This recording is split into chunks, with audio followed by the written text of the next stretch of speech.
Welcome to Behind the Smoke Podcast, Barbecue War Stories. My name is Shawn Walchef with Cali Comfort Barbecue, and we are recording above the butcher shop in Spring Valley at Valley Farm Market. Today is a very special episode because I don't have my partner in crime. He is in Alaska hunting. Today, actually, we're recording at the start of hunting season, and this is the earliest podcast that we have ever done. And in order to do that, we brought in a very special guest, and that is George Ricoy of Ricoy Creative. George and I met back in 2014. He was actually my first Instagram friend. 2014? 2014. What is that? 2014. So I was too long. Late to the Instagram game. I don't know when Instagram came out, but 95. 95. But once I actually did get on Instagram and start following things that I liked, sports, entertainment, Chargers stuff, things about hospitality, things about food, George's SD Bolt Complex page. Very complex. It's very complex. Kept coming up. Kept coming up multiple times in my feed. I always liked his style. I liked the way that he positioned his photos. I liked the logo. I liked the text. And I reached out and we started a friendship. I actually bought a banner that still hangs today in the bar at Cali Comfort. What does that banner say? It says, actually, I don't remember right now. Oh, come on. You know what it says. Well, it actually, well, first of all, good morning, Shawn. Good morning. Welcome. Just first time ever on my podcast. So, and the earliest you're saying. This is the earliest podcast we've ever done. Usually around this time, I'm actually coming home. Yes. So this is a very special day for me as well. So. Well, one of the other reasons is early is what tailgaters do. And I think one of the things that connected you and me is that you have tailgating in your blood. Okay. I'll take that. You'll take that. Yeah. You should take it. I love that. You love events. I love events. Yes. I guess I'm a very social person. Well, let's let the listeners know what your background is. What do you do professionally? So I actually, before I do that, it's the blood makes you related, but loyalty makes you family. Correct. That's the banner that you bought. That's the banner that I bought. That's the banner that I still have. Yeah. Yeah. It's still up in your Cali Comfort. Author unknown. Yep. Actually, yeah, you're right. Anyway, so my background really quick is, I've been a sort of a artist since I was a kid. Artist as in drawing. I used to love drawing cartoons.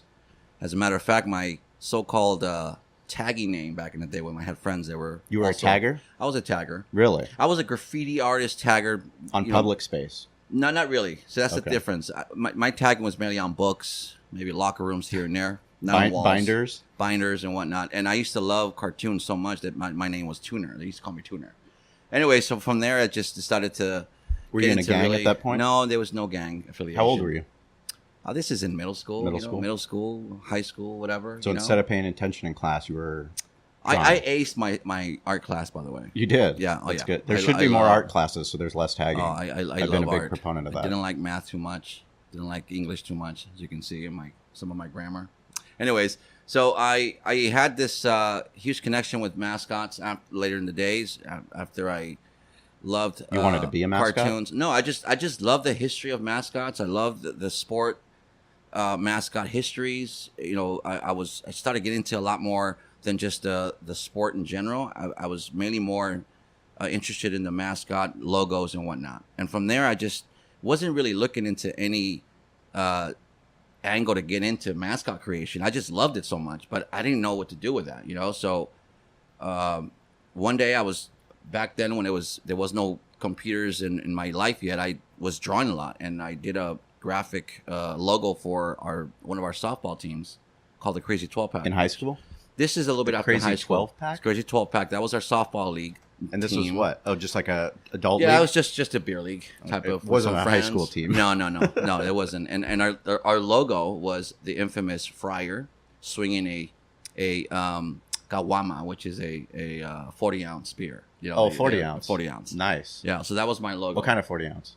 I think back then it was Mickey's. Oh, it's a Mickey's. Yeah, it was a Mickey's. Not a King Cobra. No, it wasn't. I was not a King Cobra person. I was more of a Mickey's. No. Straight malt liquor. In La Jolla, we do Old E. That's how we roll. Well, yeah, Old E was actually there too. We just drink anything. But Mickey's was cheaper back then. Mm-hmm.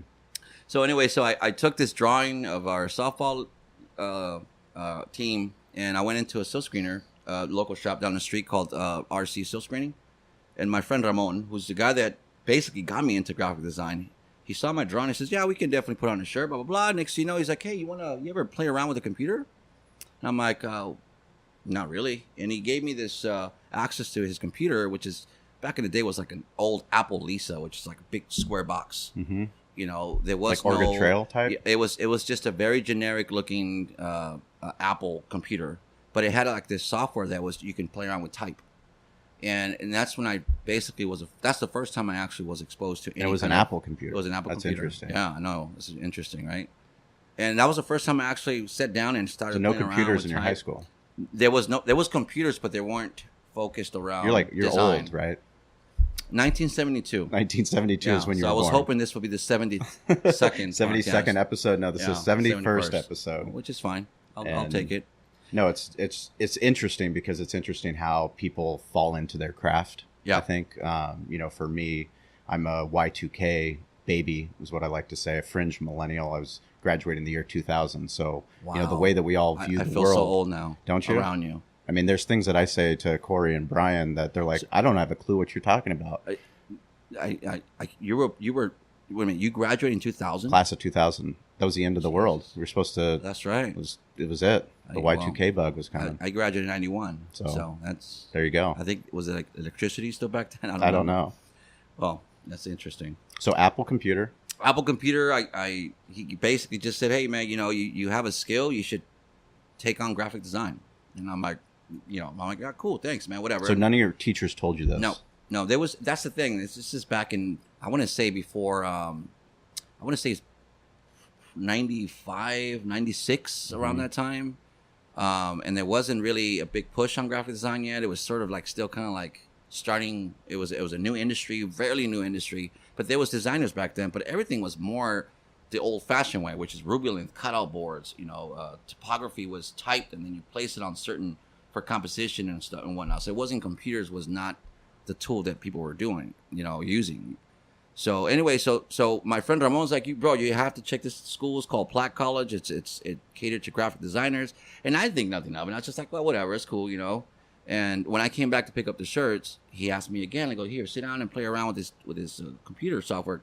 I think it's called Typesetter. And it was just a tool for me to play around with type, arches and arcs and whatnot. And I was like, wow, this is pretty cool. And you mix that with my love of mascots back then, and I says, there's something here. Were you working at the time? I was a busboy back then. Oh, really? You're in restaurant industry. I love it. I didn't know that. See, that's why we podcast. I learned stuff. I worked at the butcher shop. You did? The butcher shop, yeah, in Chula Vista. Is that still in business? No, it actually burned down. Were you a good busboy? I was all right. Yeah. I mean, I was a bus. My first job was at Emma's Pancake House. Okay. So I was a busboy there. There you go. And then from there, I graduated to the butcher shop, and butcher shop was like, you got the butcher shop wasn't a butcher shop. It was it was just a restaurant. It's a restaurant on Chula Vista, and I was there. But when I got exposed to this graphic design world, I went to check out Platt College, and I went in and I applied for a grant. I didn't know that I qualified for a grant. It gave me I don't even know how much it was back then, but the class itself was like $15K. Right? Really? Yes, that's how cheap it was. Yes, dude. I was like, wow. So, thankfully, the government paid for half. There you go. Through a grant, and I says, I'm going to go for it. How'd you find out about the grant? The school actually offered me an application. They told me about it, which is awesome. That's one thing I might tell you guys right now. There's grants out there for possibly every single situation you have out there. As far as if you want to learn anything, and the government's not. Well, I won't say anything about that, the government yet, but it's pretty cool. It was an opportunity for me to actually learn. So I took it, and I took a 2-year junior college course in graphic design, introduction to web, did a little video editing, but it wasn't. I'll be honest, the 2-year junior college course I took was scratching the surface. It was just introduction. Yeah. They showed you the history of graphic design first, and from there they show you a little bit of desktop publishing, but mainly was learning the software, which is Photoshop, Adobe Illustrator. Back then it was Quark Press, which is a magazine layout type of software. So this was back in '99, graduated in 2000, and That's pretty much it, man. It was like that's from just being exposed to doing our logo for our local beer league. Mm-hmm. It went from meeting my friend Ramon, who basically kept telling me like you should just check out the school because he went there. Yeah. Okay. And that's pretty much what started this whole graphic design. So tell me about how you launched your own brands, and because you were working along the way. Oh yeah.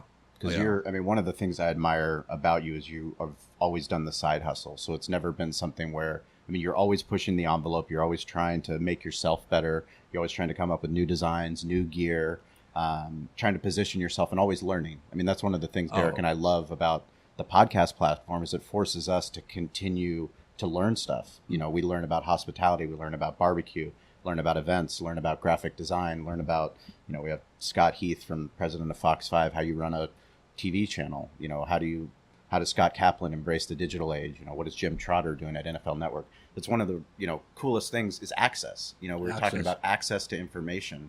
Anybody that has the internet can listen to this podcast. Yep. You know, or any podcast. Yeah. You know, you just Google it, you ask Siri, you ask Alexa. I mean, you can get that information. You just have to be willing to work. Yep.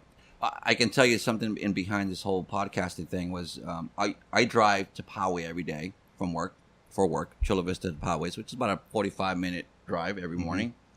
And I've started to, I usually have time to kill. So I usually make phone calls, you know, who I got to call, clients or whatnot. But lately I've been doing a lot of podcast listening. And, you know, that's where I listen to some of the Behind the Smoke podcast. But I started to get more into graphic design, user interface, user experience type of deal, which is another thing I want to discuss.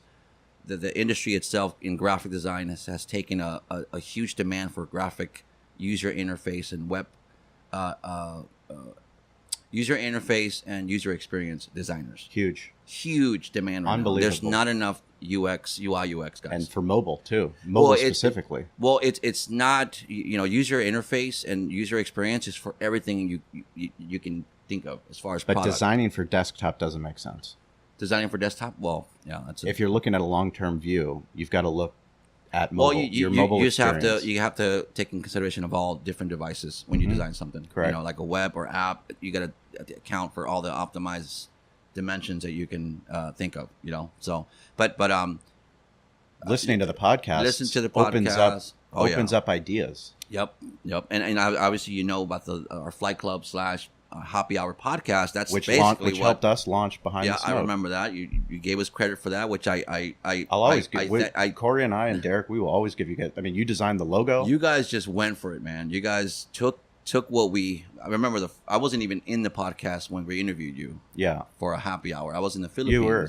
I called you out. Yeah, I couldn't called make you out it. for being lazy. And then all of a sudden, this guy's over here asking Marco, "Hey, Marco, where can I get this? And how do I get that?" So next thing you know, you meet with Marco, and and now 71 podcasts, 71 episodes, unbelievable. In what, a year or so? Yeah, we've been podcasting for over a year now. What do you do? One every day or something? One a week. We publish one a week. We've only taken one by week.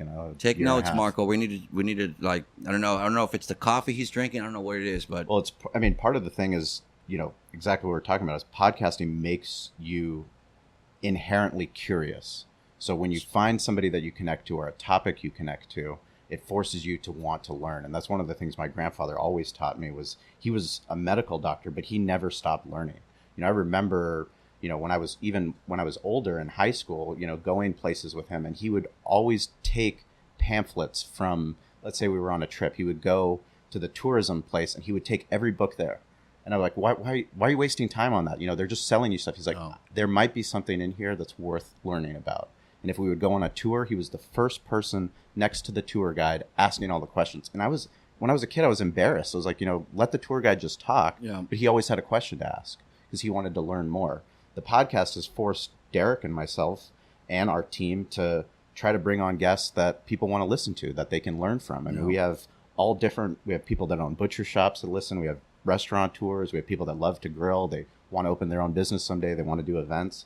And for us, to bring someone like yourself to talk about branding, to talk about logo design, to talk about type, to talk about all these things that are so vital to 2018 and what you're trying to do to position yourself as a business brand, as a barbecue brand, whatever you're trying to do, how do you approach step one? As far as identifying a brand, Yeah, or as far as well, the name. yeah. Let's go. Somebody wants to start a business, or they want to start a barbecue team. Yep. What's your advice to how do you come up with a name? Well, you know what's funny is that most of the time that I meet a potential new client, they already have a name. That makes sense. Right. That's what happened when I met some of your guys over at the. Well, I didn't tell you to come up with Behind the Smoke. Well, yeah, I told you this is the name. Exactly. See, so I'm going to take your logo as an example. You said, George, I have a logo that I want you to create. And the Behind the Smoke took Derek and myself and go. Corey and Eric was involved. I mean, we had as many people. We put up as many ideas.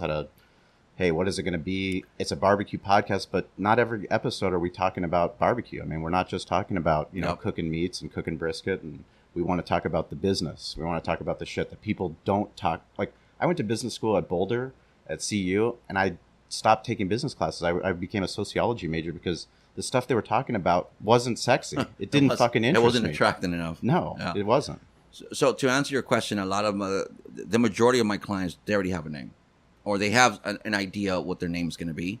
What they don't have sometimes is a slogan or a tagline. And that's one thing I've always encouraged customers. Like, you might want to just maybe add a secondary tagline or slogan to maybe fully identify what you do. You know, some of the famous taglines that you see is when, especially with clothing. That's one thing my background is I started basically doing a lot of fashion design. T-shirt graphics was like one of my first items that I started doing in my earliest part of my career. And a lot of them have, the infamous tagline of wear or clothing or whatnot. But once you, like in your case, Behind the Smoke, and then you put Barbecue War Stories Podcast. That is, in a sense, that's your tagline, right? So sometimes customers come in and says, George, I have a name for a company I want to start. It's called this. But it doesn't really identify what they do. Yeah. So that's the first thing I said, well, do you want to add a tagline? Do you have something in mind? And if they don't, then that's where I start to dig deep. Okay, what exactly is what you want to do? What do you want to communicate to your customer? By someone looking at your logo, or in this case, your brand, you need to communicate what your industry is. What is exactly you're trying to, what service, what product do you sell, or what service do you want to basically push, right? So the first thing I do is I basically try to get into their mind, like, okay, what do you do? What's the actual end goal for your service, or in this case, your brand? If it's a service, okay, what do you want to do? What makes you different than others? Once I do that, then I start to try to identify keywords that can, by a certain keyword, if I add that to their brand as a symbol or color or graphic, then it's easy identifiable to what they do. Sure. Well, if you take it a step further, it's an SEO term, pretty much a search engine optimization term. It's a tag that's going to help Google, help Alexa, help all these search engines find you for what you're doing. That's Cali Comfort is a perfect example. Cali Comfort doesn't mean anything. I mean, it's literally, we were California Comfort Restaurant and Sports Bar when we opened, 2008. And once I started getting into marketing and started reading more stuff and, asking questions, started trying to go and get on the radio, having a radio host go California Comfort Sports Bar, California Comfort Restaurant. I mean, it's way too fucking long. Yeah. So we chopped it. We're Cali Comfort. And that's exactly what a brand is. But once we became barbecue, Cali Comfort doesn't mean anything to anybody. I mean, we could be selling mattresses. Yeah. So, making sure that Cali Comfort BBQ, once barbecue became the heart of our business, making sure that became part of our logo and part of our branding was important. And I think, part of the old school mentality is you have to have a consistent brand, right? A consistent image. But I think one of the things that I respect about you is you also respect that things have to evolve.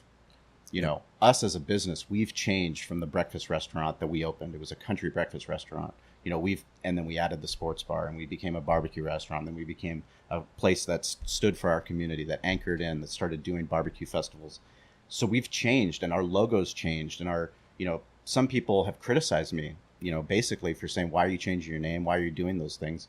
It's like, well, we did it because I want to feel great about it. If I don't want to wear the gear, then why the fuck are we trying to sell it? We can curse. Oh yeah, it's Behind the Smoke. Fuck. Yeah. All Have right. you been holding back the whole time? I've been holding back, man. Well, let's let it go, man. Jeez. Well, back to what you were saying. So I'm gonna take your Behind the Smoke logo. That if you see it, if you guys can see it on YouTube, subscribe to YouTube if you listen to the podcast. But we're starting to publish also on YouTube. However you consume it, we appreciate it. So Behind the Smoke was a unique brand that we came up with.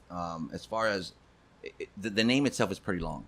Very long. So I had to come up with a way to make it more of a logotype. Logotype and logo marks are two different things. Logotype is utilizing a set of fonts to identify your brand, where there is no specific marks or any kind of symbols. It's just the name itself. Okay. But as you can see on the word smoke, there is a podcasting logo in there.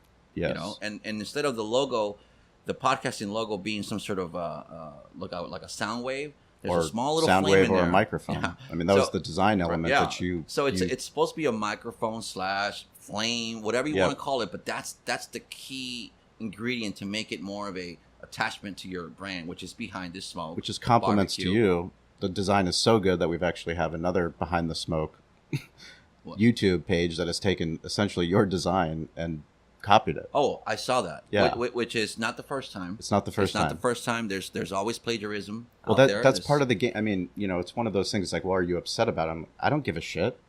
Like, are they going to podcast more than we are? It's like, at the end of the day, business adapts. I mean, we didn't invent barbecue. No. Like, Gene taught us barbecue. Someone taught him barbecue. And, part of those things, the best ideas, you use them and implement them. But no one should be scared that it's, proprietary information. Yeah, that's true. But at the same time, when you design it, you create it, and someone takes it and takes credit for it, it's a bumming situation, or it's a bumming situation, or it's credit. It's credit to your craft. I can tell you a few designs, t-shirt designs that were stolen, or I'd love to hear it. Well, there's actually quite a few of them. There's maybe 3 or 4. Where the guy just totally took my Loyal and Dedicated design along with the one that says Loyal and Dedicated. This is a few years back. He basically what's funny about this guy, I don't even know the guy. The guy's from LA. He tagged me on it. Really? I don't know why he tagged me on it. I thought it was okay to do that. Maybe by tagging me, it's giving him the rights to do it. But I basically had to put him on blast, and I told him to take it down. And he did, respectfully. He was like, hey, man, I'm sorry. I didn't know. Maybe we can work together. I says, you know what? It's cool, man. I appreciate it. You taking it down. We're good. Let's just keep it that. So we were good. But there was a couple of guys that took one of my designs and ran with it. It's not the first time he's done it to someone like myself. He's done it to other local brands.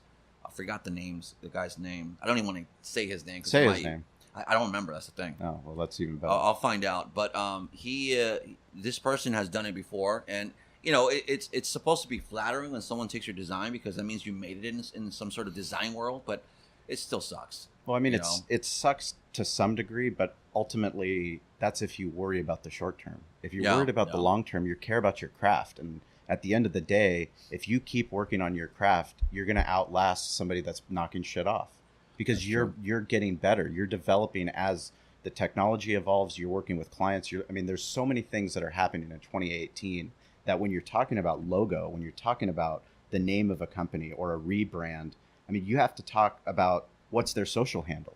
Is the social handle consistent on Instagram? And that's the innovation part. So dealing with customers or clients, lately it's been more of a, I have packages that I do. I have retainers that I work with clients and whatnot. And sometimes I'll get a client that, it's not, the person has no idea what they're getting into. Yeah. And they'll say, I just want a logo. And I'm like, are you sure you just want a logo? Do you want maybe an email signature? Do you want a social media template? Do you want possibly even some sort of avatars? It's like I'm trying to get them ready for social media. They have to be ready. They have to be. And because they're not. All those platforms require different dimensions for your whatever you're doing. I actually have I call it a social media startup package.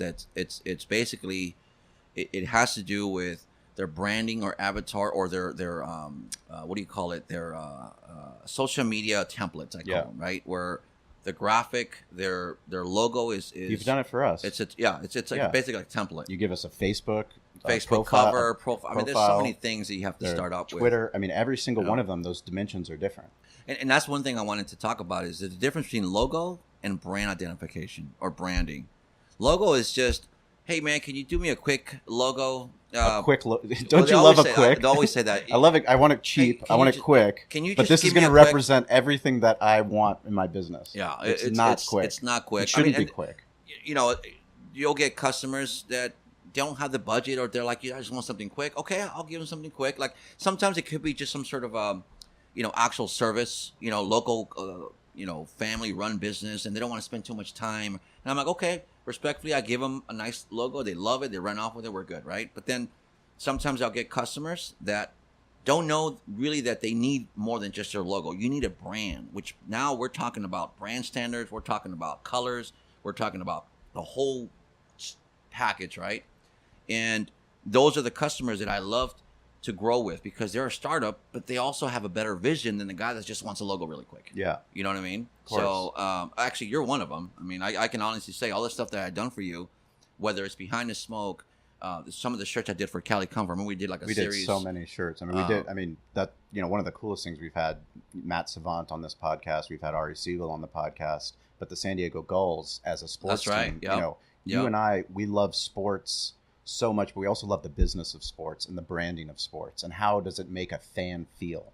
Because so many sports teams do it wrong. They do it wrong, and they don't understand that the gear that a fan represents, like, those are brand ambassadors. That, like, Pretty much, the yeah. NFL, like, the way that those fans are so passionate about what they do, they're out there selling the team, selling their fandom. That's actually a good point to start. Why we created Bowl Complex.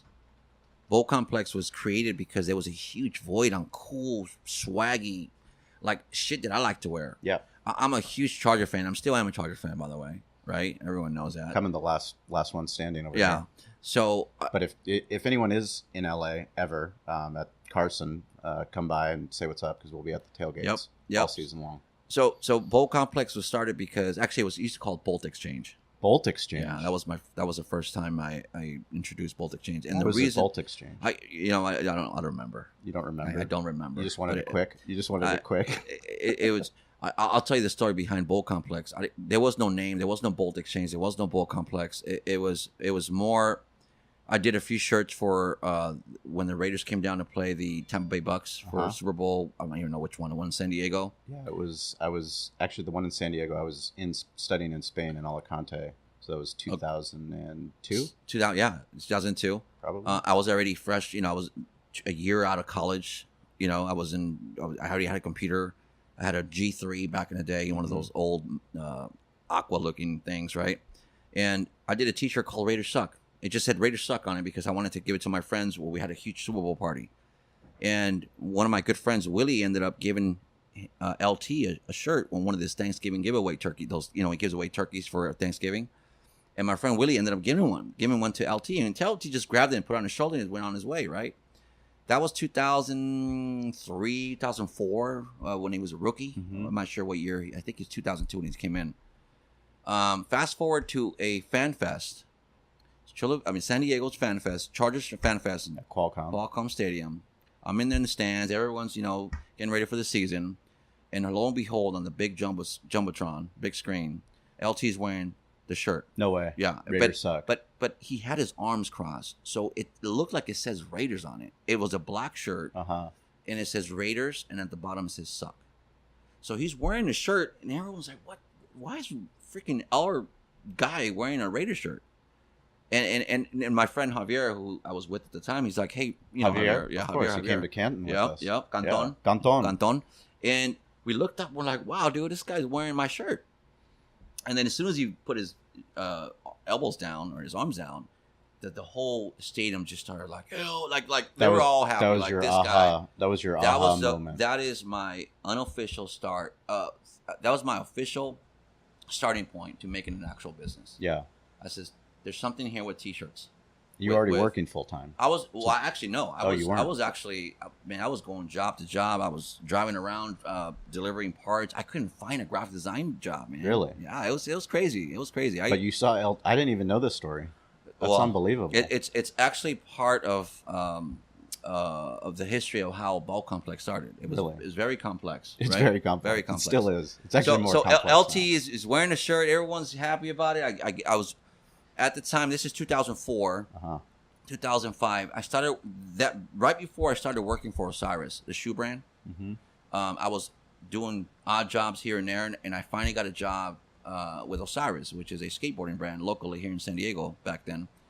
And I decided to open up an eBay store with that shirt, just that shirt only, because everyone kept asking. I was used to be on message boards, and I just typed in LT Raider Suck, and everyone started to inquire about it. Like, where can I find that shirt? Where can I find that shirt? So I said, I need to jump on this really quick. So I went online, and I said, I need to. What is the fastest way to actually bring customers to this possible T-shirt? And I went on eBay. Back in the day, eBay was the only thing you can do. You can just open up eBay. I opened up a PayPal account, and I started selling shirts like crazy. Really? I was working already for Osiris, and I told my boss, look, back then it was Tony. I says, Tony, I'm selling these shirts. I need not access, but I need to somehow give these shirts, have people pick them up at lunch. Is that okay? And he goes, that's fine, as long as you don't You're out interfere there with your shirts I at lunch? was literally at lunch, so I will go outside our warehouse. I love it. And there was a line. No way. A line, just people waiting to pick up their it. shirts. I wish we had a photo of that. No, I wish I had a photo too. So that was the first time ever I've been exposed to the retail business. Did you go to the drawing board and say, I need a name, I need an identity? You know what's funny is it's a blur, man, because it happened so quickly that I don't even know how I came up with Bolt Exchange, but it had to do something with bolts, obviously, right? And I went from Bolt Exchange to people were kind of making fun of it. Friends would be like, dude, Bolt Sex Exchange, Bolt this. I'm like, okay, I need to change this shit, man. This ain't working. So back then, I was doing eBay sales, and then I would go to the actual games, and I was slanging T-shirts off my trunk. Yeah, that's how you were the guy. I was the guy. I was going in illegally. It was actually section D. It was D3, the original spot. You were close to H3. Yeah. I was pretty close to the actual street, Friars Road, next to the big sign. Yep. And I used to just everyone I this was back in the day when they would sell tickets on Friars Road.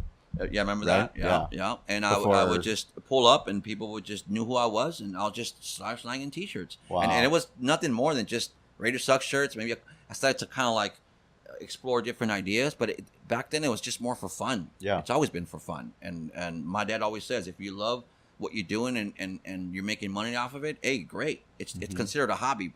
Once it starts making money, it's not a hobby anymore. It's a business. That's when the bug hits. It's a virus, and it infects your body, and it consumes everything you do every day. You're thinking, and you're trying to drive. How can I make it better? Yep. How can I improve? You know, and I think that's one of the things that for Derek and I, when we put on these barbecue events, what we love the most is seeing, other barbecue teams, other barbecue restaurants, other dessert companies, like seeing the village making each other better, because you go and you see someone else's booth and you're like, oh man, they got a cool, that, like, they have a great easy up. Our easy up looks like shit. Like, we need to step our game up. So then the next whole year they're figuring out, how do I hustle to get some money so that I can get a better, sexy easy up? Because I want it.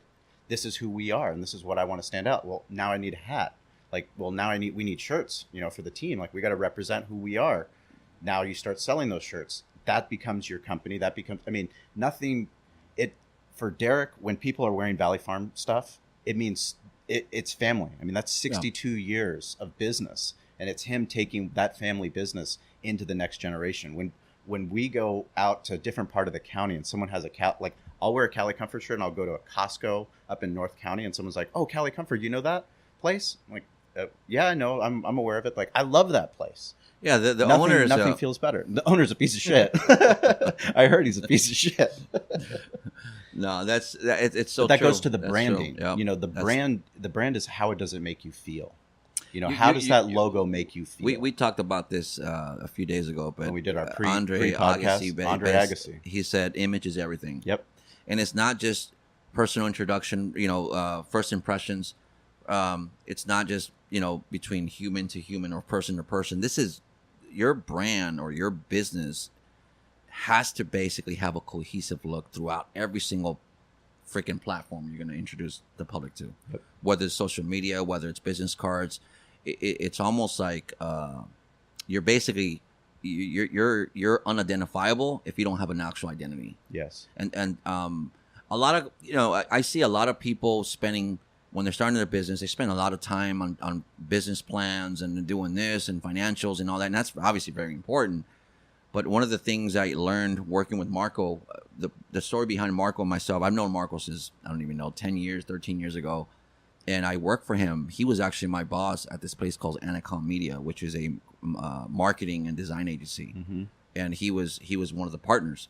And Marco basically introduced me to basically brand identification, more than just a logo. It's your company history, your mission, your why.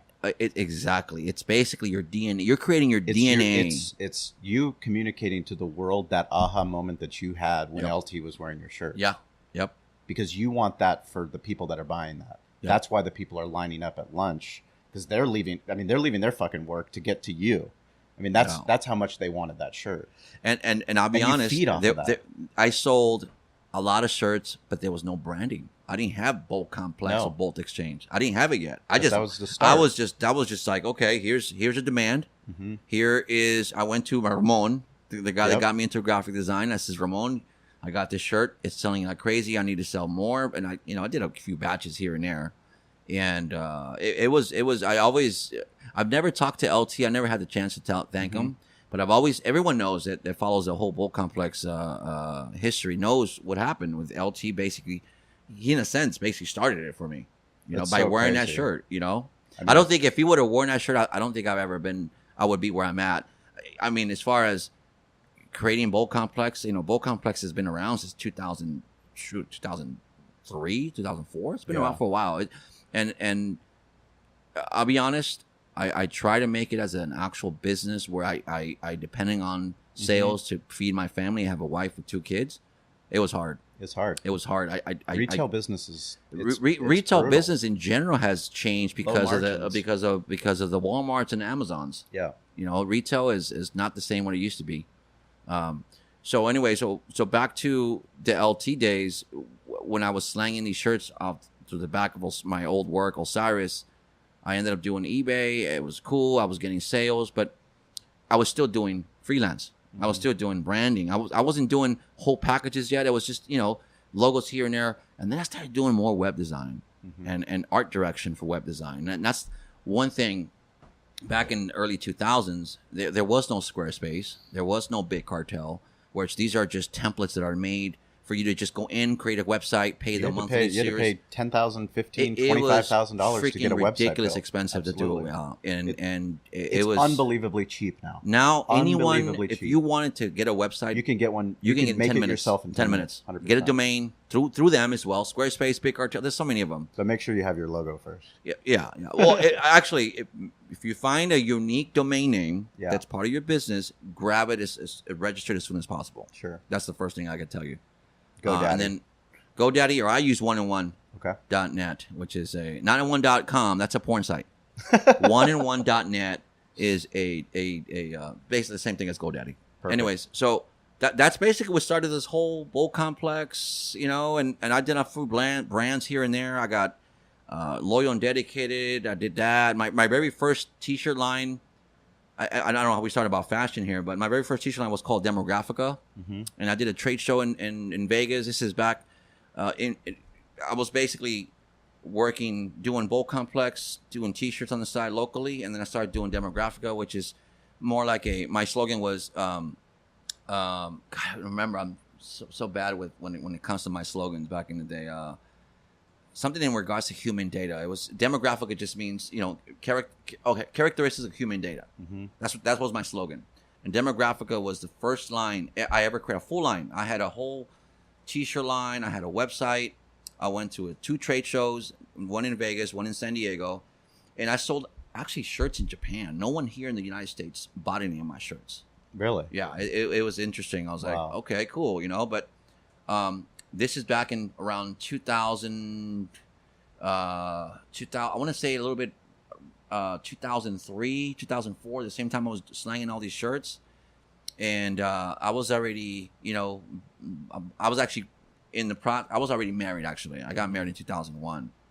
And I realized that I'm just wasting my time.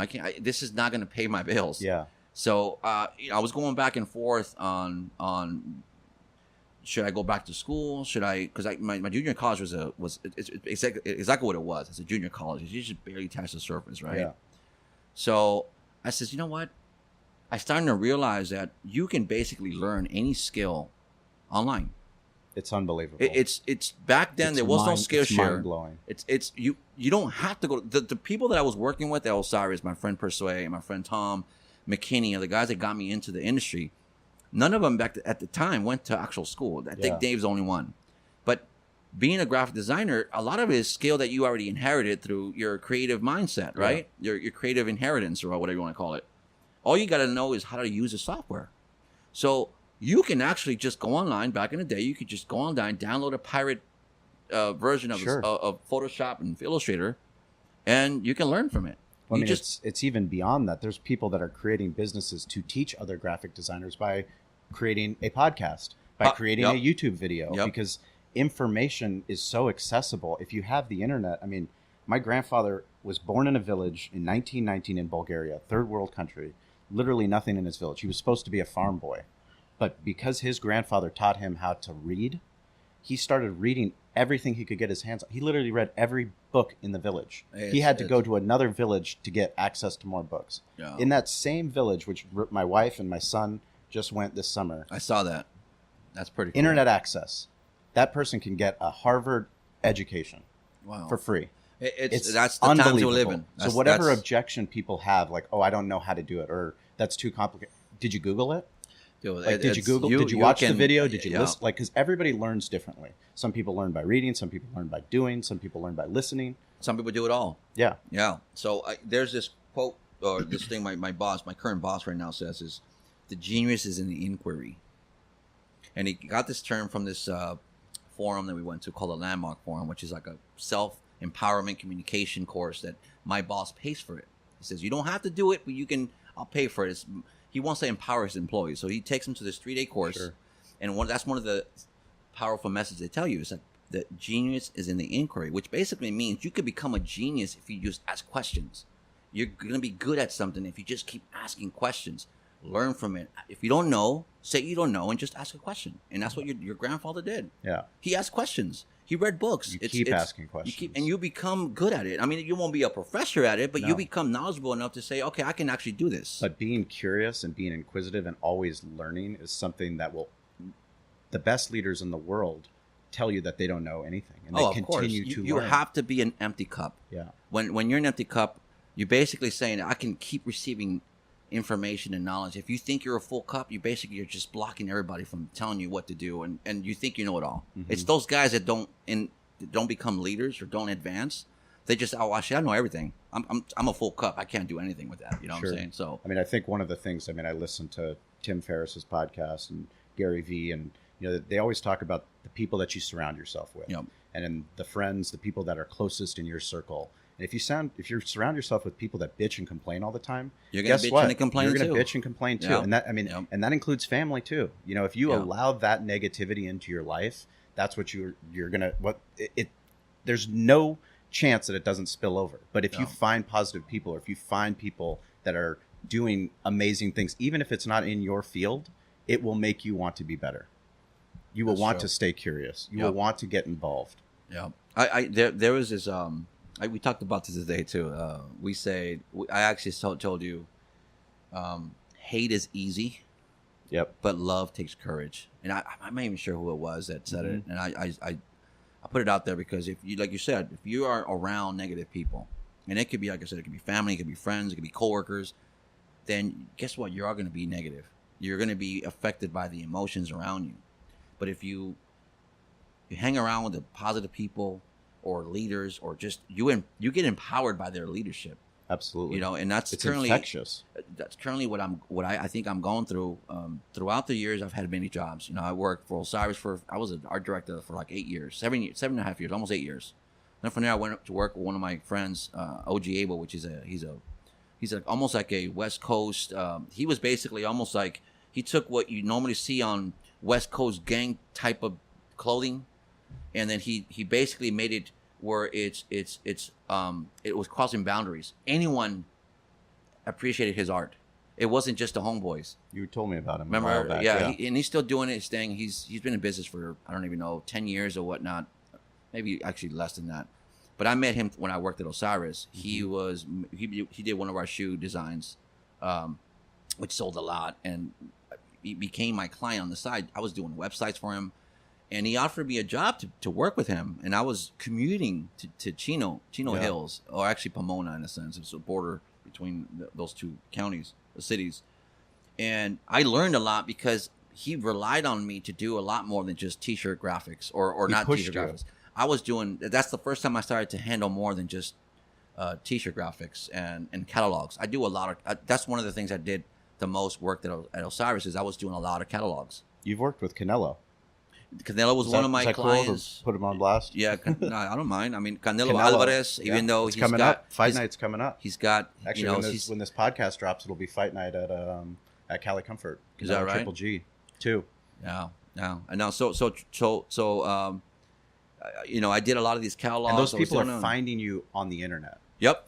They're finding you on the internet. They're hitting you up on DM, whether it's on Facebook, whether it's on Instagram, whether it's on Twitter. It's unbelievable.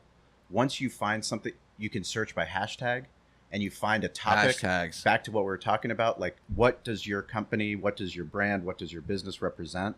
Okay, we're a barbecue business, so I have a barbecue hashtag.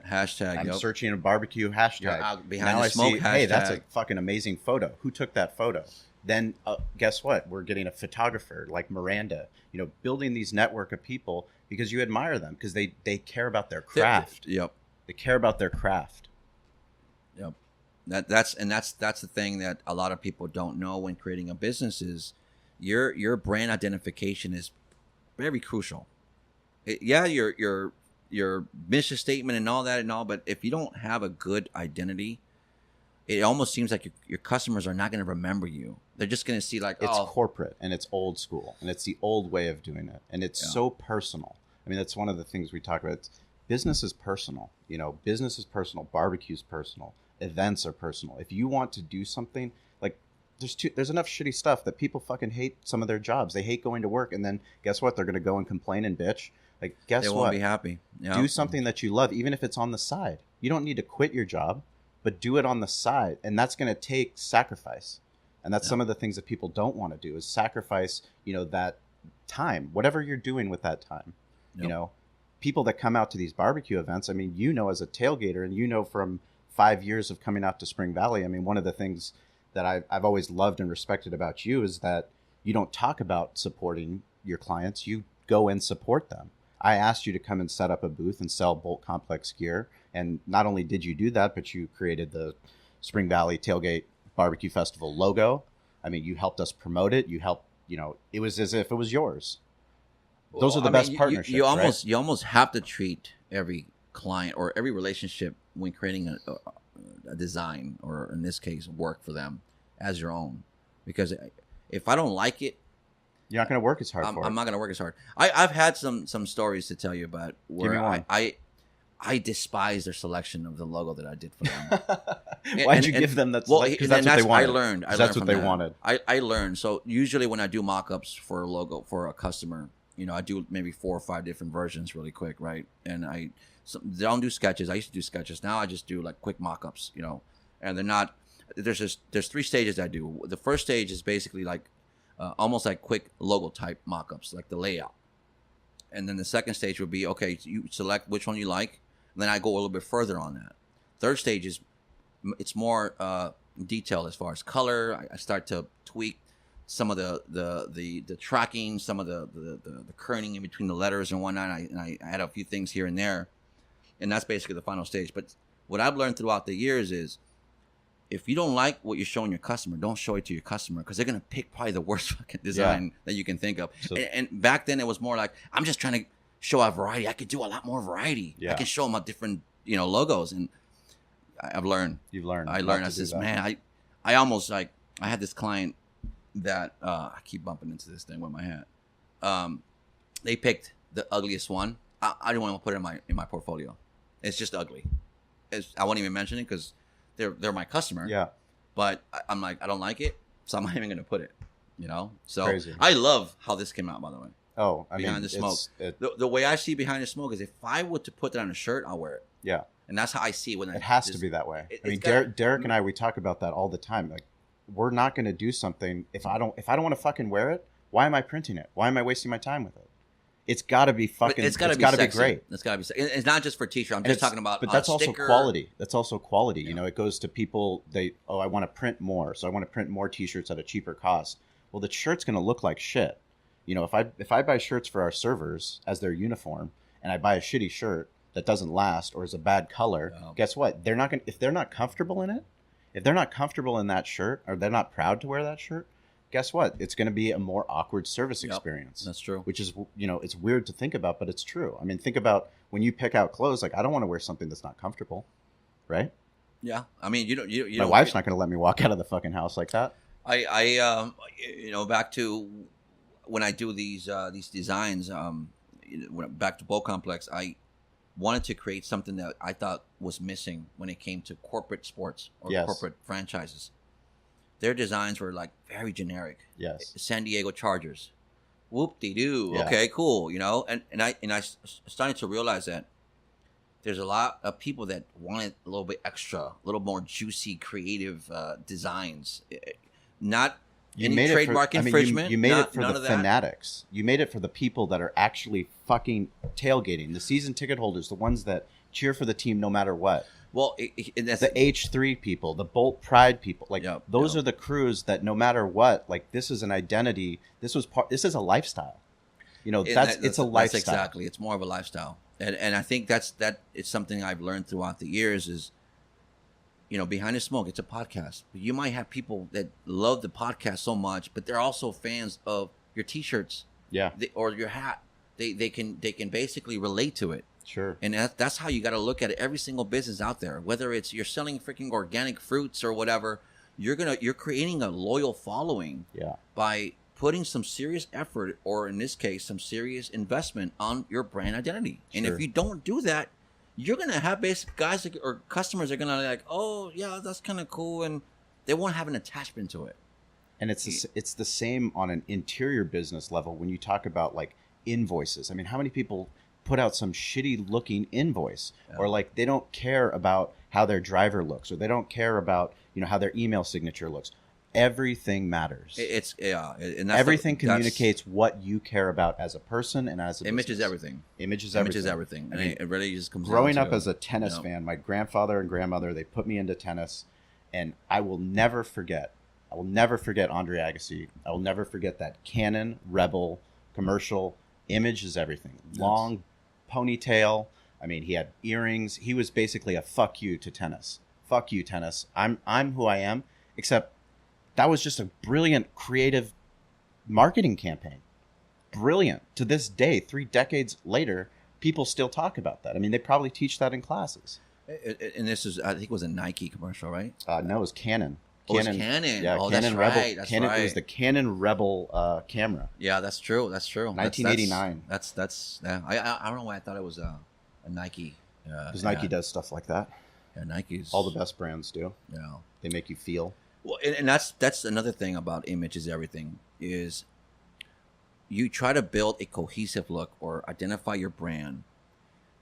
It looks so professional and so good that customers that are exposed to you for the first time, they think you're a huge company. You've been in business for years. Absolutely. I'll tell you an example.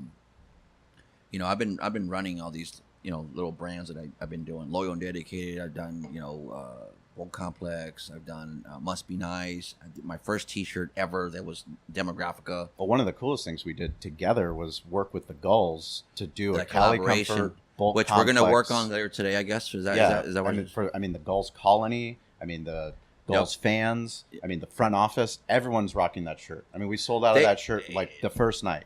Yeah, it was that was a pretty for a professional awesome sports organization to let us in, for Ari to let us in, for Matt Savant to let us in. That old school sports franchises didn't do that. Nope. New school understands that. I mean, the Seals, they're doing things that are exciting. Because they understand that it's about the fan. You can't take the fan for granted. I think their corporations, or in this case, franchises, are starting to realize that you can only be corporate so much. If you really want to go in deep and reach maximum exposure, emotion, you have to go down to the trenches. You have to basically grassroots. Just get off your path. You got to be in the tailgate lots. Exactly. Not in the corporate suites. No. You got to be in the fuckers that are there when the gates open. You got to be in the tailgates, man. You have to. Exactly. I know this. We're talking about sports. No, but that's the lifeblood. It's the lifeblood of the business because those are the regular customers. Yeah. I don't care if you're a shoe store. I don't care if you're a tailor. I don't care whatever your business is. It's the people that come every single day, or every once a week, or once a month, or at whatever special occasion. Those are the people that they continue to patronize your business and keep you in business. Yep. So what are you doing for them? How you make them feel a certain way, right? Oh, That's why you keep going there. Yep. I mean, we're creatures of habit. Everything we do. I mean, we're literally we tailgate. Part of my second date with my wife was taking her to not just a Charger game, but to a tailgate. I mean, I took her to H3 and let her know. I mean, barely when she spoke any English, like, this is who I am. Like, and for her, she never knew American football. She's from Bulgaria. No. It was like a fucking circus for her. She was like, what the fuck is going on here? What's going on here? What is people this? Are drinking. People are partying. What's happening? Yeah. But now it's something that, I was talking to her yesterday. It's tough because we want to have Colleen go to H3 and to see Aaron and see Monica and see Die Hard Bolt Club and Bolt Complex and see Alvarez and see Johnny, and we can't do that anymore. So that doesn't mean that we're giving that up. No, but that's the nostalgia, right? Well, I still want to do an official H3 at official Cali H3 Comfort, at Cali Comfort. At Cali Comfort. Perfect. I'm talking the whole sign and everything, so we can still show your boy what it was like at H3. That's the true. Village. Well, village it is people. the village. We are village people. Village people. One thing I did want to talk about was just your experience as somebody that went to Pro Football Ultimate Fan Association. You were there. I mean, that's one of the cool things about the internet, and we met literally on Instagram. I started following admiring your work, your craft, and bought something for my business. But then because we did so much stuff together, we found that we had the same blood type. I mean, we did events. You started doing all kinds of different logos for us. We started seeing each other. You started coming to H3, started setting up. I mean, the amount of stuff that we did just because we loved to do it. I mean, it wasn't for monetary reasons. We probably paid money to hang out. Yeah, I think both of us. Yeah. But it created opportunities. Yep. And that's one of the things, with the Save Our Bolts and the San Diego Love Letter Challenge. Oh, yeah. Those moments, those aha moments for us were, no one was paying us to go and campaign to keep our football team here. There was no benefit for us, training our bartenders at Cali Comfort to take signatures to try to keep the team here. Certainly isn't great to have people telling Cali Comfort to go fuck themselves because, we're supporting Dean and we're supporting, the Spanos family. I went to school with John. I will always be a friend to John. And that's something that everyone has their own personal relationship to the franchise, to what happened. That's totally fine. But like we said before, I'm always going to choose love. That's who I am. I'm not going to be around negativity, and I'm not going to be around hate. I completely 100% agree with you. The only difference is I look at it different, as in the players have nothing to do with this move. Sure. Nothing to do with how the perception of the owner and this kid. There's only 32 NFL teams. Exactly. So whatever he did, whether it's a business relationship or business decision, and whatever the politicians, the local politicians did as a business decision, it's on them. And I hate the feeling that we don't have a football team. But the relationship you created with the fans, like yourself, and the whole family, the whole Bolt family, and the relationship I gathered with Denzel Perryman, with other players. I mean, we got to Rivers. We got to cater for the Chargers. Yeah. We got a check from the San Diego Chargers for our business. I feel bad for the fans that took it very personal. Yeah. But I also feel bad for the players that they're mixed in the same mud that we are as fans. Sure. They're being dragged. They have nothing to do with this whole move. Sure. It's almost like if you're and I hate this to say it as a comparison, but if you're working for a company and they decided to move up north, are you gonna just basically say, well, I want to keep my job. I don't want to keep my job. I'm just gonna go ahead and not move. Yeah. No, you have no decision. You have nothing in the Especially if decision you're that was made. contractually obligated. Exactly. So there's a contract. You can't just quit. I mean, you could possibly retire, but no one's going to do that. So I'm split in the middle, and I choose love. I hate the situation in a sense, but I chose to still love the players. I love the game so much. I love football. I love the fact that sports and events force me to have relationships with busy people. It forces me to have my tickets and to make sure that no matter what, we have, Brad from who was at US Foods, who helped us build his business, who now lives in Bakersfield. Every year he picks a game and we get to spend time, my wife and him and his wife.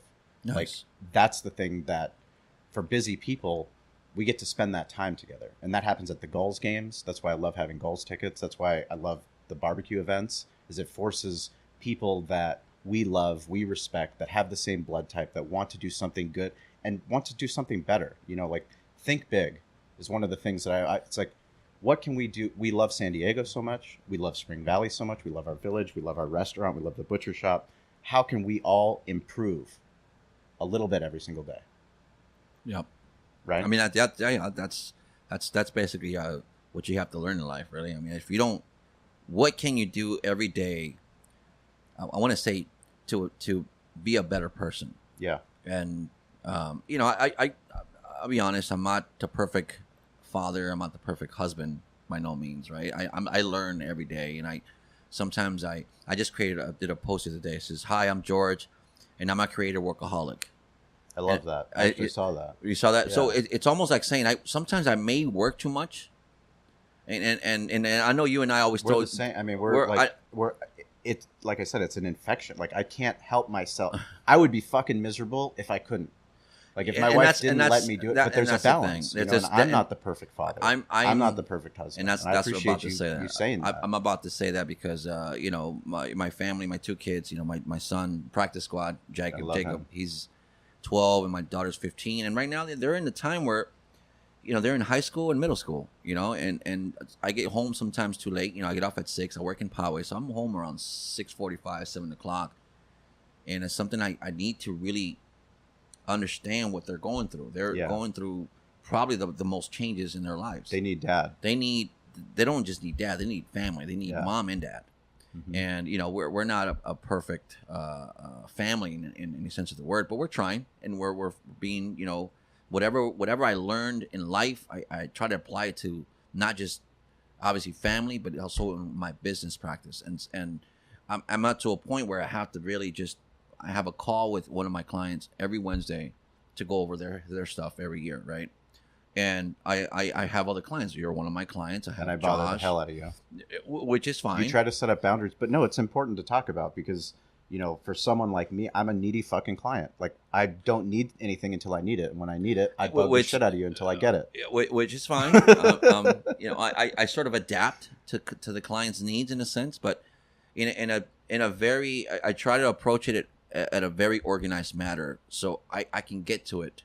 Boundaries, yeah. So sometimes I'll give you an example. Sometimes I'll get a client that'll text me changes on a certain flyer or a certain. Josh, I'm not putting you on blast, by the way. Okay. I love Josh. I know. Road warrior. But I try to do it because I want to be organized and I want to document everything because we're docking digital. It's all digital. And I have all your emails. And the reason I apply this practice to my business is. I would get back in the day. I would do a lot of text messaging where a client would want something changed, and there's a lot of going back and forth. Change orders, which is fine. We talked to Josh, from Next Gen, and he's a general contractor. Yeah. Documenting change orders will protect you as a business. And it's basically just more accountability, communication, and it could be it's just a small little change. I go, it's not even that. It's basically there's a step of process. Yeah. When it comes to start to finish, I like to put everything that needs to be outlined as far as changes, revisions, comments, anything you have. Helps you look at the big picture too. And it helps me become a better communicator. Yep. In a sense. So that's one thing I did learn throughout the years working with clients is I use Asana, which is a project management application online. And it just basically outlines tasks. It gives you deadlines, because back in the day, it was like emails and text message and phone calls. But there was no hub where everything's stored. What advice do you have for somebody that can't hire a graphic designer at this point? Is there any tools? I mean, Canva is something that we use. And I know for someone like you that is a craftsman, it's like, well, can I go get barbecue that's not slow smoked? It's almost the same thing. Yeah. But the tools that are available are improving every single day. There are tools. Canva is actually a perfect It's better than example. Microsoft Word. Oh, don't ever use it. Microsoft Word is just use it for documents, legal don't ever stuff. print a flyer on Microsoft Don't ever Word. use. There's too many tools Don't ever available. use Microsoft for any kind of creation of marketing assets. Alvarez. Just playing. We love Alvarez. I know. So Canva is actually a pretty good example of a tool that I thought when I was exposed to. I don't know if you guys are familiar with Canva. Okay, Canva is a Canva.com. online. Yeah, we put website. everything in the show notes. So. It's got Facebook cover platform templates. It's free got too. book cover. It's free, but what's funny is that it's free, but in reality, you have to log in and create an account. Sure. So it's not free. You give them your data, that's the ball game nowadays. Absolutely. You want that data. Yeah. And once you retrieve that data, you're winning. Oh yeah. Because now they can send you advertisements. How do you think Google became Google? Of course. So Here's your free email address. Canva's actually pretty cool. I love Canva. I think Canva's a threat though. Yeah. To graphic designers because they're so good.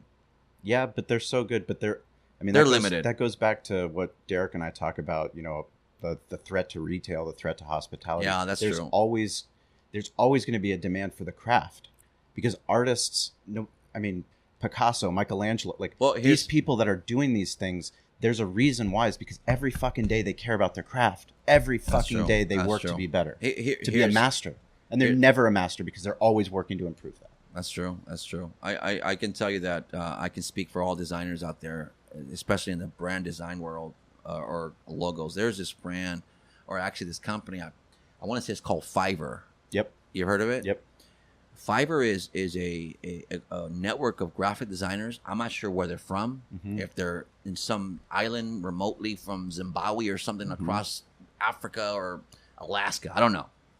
But it's a network of graphic designers that give you your logo for as little as $5. Ooh, $5. That's a deal, right? But if you look at it closely, and this infamous word from Fools Gone Wild, look at it closely, it's very cookie cutter. Yeah, very generic, and the average person that's trying to start a business, if they ever consider using Fiverr, good luck. Yeah, and no knock on Fiverr. I actually commend them for what they're doing. They're probably making some serious cash. Yeah, but it's basically templates. Sure.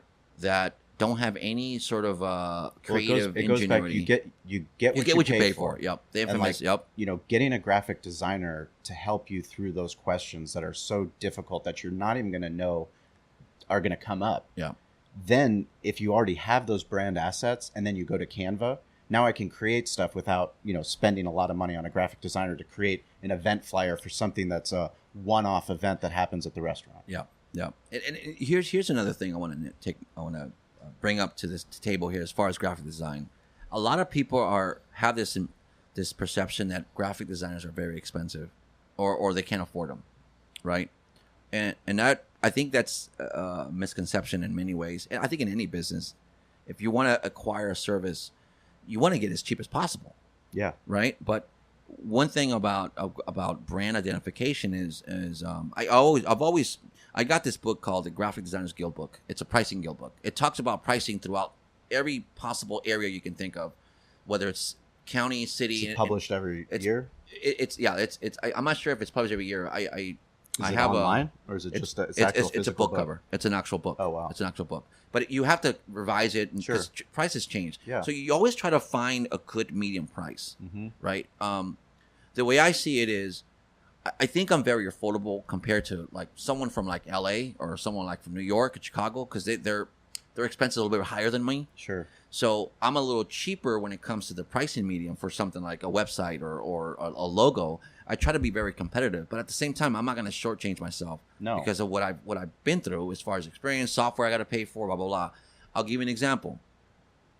There's a old I don't know if it's a joke or whatnot, but there was this guy that walks into taking his girlfriend to the park, and he sees this guy painting faces, and he sits down with the guy and says, "Excuse me, sir, how much are you going to charge me to have you paint my wife's face. And he goes, well, let me see what we can do, and we'll come up with the price, right? Wife sits down, he starts doing the painting. He's like, wow, he did it like in 30 minutes. And the guy says, yeah, it's going to want to charge you $800 or something ridiculous, right? And the guys just looked at him and says, dude, what, man, you just did that in 30 minutes. How am I going to pay you that much? The price could be anything you want. And the artist looked over to the guy and says, hey, it didn't take me 30 minutes. It took me 13 years to learn this craft. It took me experience. It took me trials and tribulations to become who I am now. You're not just paying for 30 minutes. You're paying for what I've been doing for so long. So the guy was like, wow, okay, never mind. Yeah. I see it. You know what I mean? So, and I think that's one thing. It's you're not just paying for me to sit down and do a logo. You're paying for my software. You're paying for the school I went to. You're paying for your time. My time. Time is very precious. You're paying and for valuable. Your answers, because you get to ask those questions that you're not going to be able to ask on Fiverr. Yep. You're going to be able to go through the process of understanding, well, when I'm doing an embroidery and I have little tiny text in this logo, is it even going to come out on a shirt, or is it even going to come out on a hat? Those are things that people don't know until you get the logo, and then you go to the printer and you're like, well, can I see what it's going to look like on a shirt? And it looks like shit. Yeah.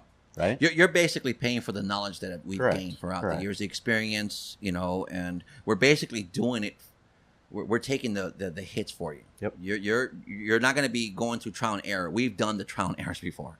Yep. You know what I'm saying? So I've always liked to think of it that way, because sometimes I still think, man, am I cheap? Am I expensive? Like, what am I? And I go by this guild book to just make sure I'm not overly too expensive in a sense. But once you start to see that I'm not the only one, and like I said, I mean, that goes to your insecurities as an artist, and that's and that's fair. But from someone from the outside, but who knows you and who pays you professionally to do work and who has done work, and now we're family. I mean, the work that you do, there's a reason why Denzel Perriman's reaching out to you. I mean, there's a reason why these people. Perriman. There's a reason why, because what you do is incredible. I mean, it's incredible work. And when people, if anyone that's in San Diego had ever been to Qualcomm, you'd see more SD Bolt Complex gear in the parking lots than you'd see branded Charger stuff. And that's just the honest truth. Those were the good days. Those were the good days. And I still see some shirts, obviously, with the move. You don't see them as much in one area in San Diego as much. Maybe in Cali Comfort. But you have to innovate.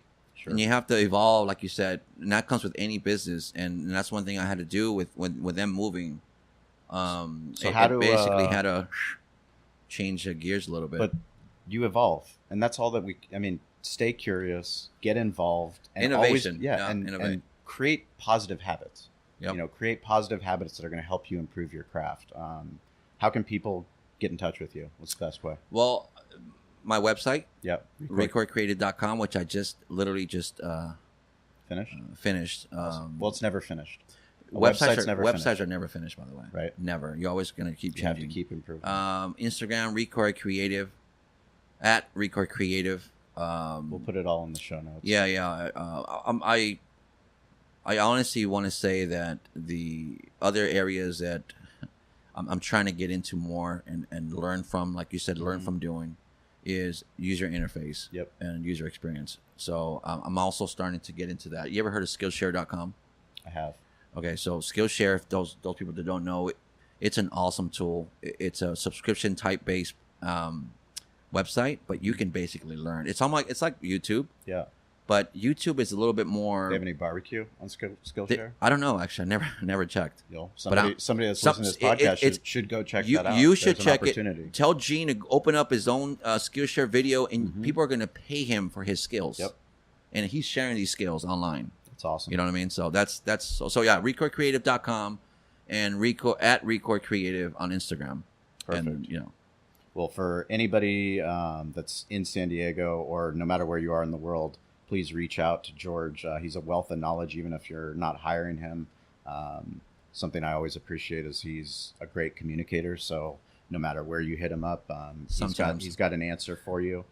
So even if that's just a question of what you should be asking your graphic designer or what you should be doing with your logo, I know he's a wealth of knowledge and he's willing to help. This week's social shout out is going to Big John Brand. Big John Brand was the first sign up for this year's Spring Valley Tailgate and Barbecue Festival that's coming up on October 28th. We are so fired up. I mean, I can't tell you how excited Derek and I are and the entire team to see how many people are coming. It's a Charger bye week. Bolt Complex will be there. I've already signed you up. You already have space on the street. Thank you. You're How do you know? Yeah. Did I make the cut? You always make the cut. All right. You know, you prime get once. cut? Am I prime your cut? prime cut. Your prime cut. What's that? Is that? I hope Derek was here. What is that when you do like a? That's for Derek to tell you. That's for Derek to tell you. Prime cut. But yeah, Big John Brand at Big John Brand. First sign up for this year's event. We already have 17 teams signed up by the time this podcast drops. We are capping it at 30. So if you're hearing this, make sure you sign up. This also is coming out for America's Finest Barbecue Championship weekend at Mission Bay. So come out and support the West Coast barbecue movement. The Behind the Smoke media team will be out there. And we're hoping to get a Behind the Smoke episode with Mo Cason, who's making it into San Diego. So we'll catch you next Friday. Thank you for listening to the episode, and be sure to subscribe and share it with your friends. Appreciate you. Thank you. I appreciate this.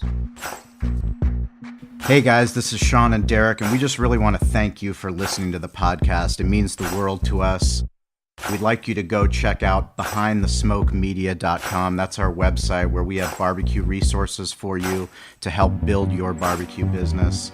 We also have events listed, so anything that's happening in the West Coast barbecue movement, anything that's going on, we want you to go check that out so you can learn more and get involved. We also have show notes from all the episodes, so anything we talked about in the episodes, you can find detailed show notes there. Plus, you can just get in touch with us. It's important that we're here as a resource for you. So please reach out. Let us know how Derek and I can help you with your barbecue journey. Get involved, stay curious, and follow us on social at Barbecue War Stories. We'll talk to you soon.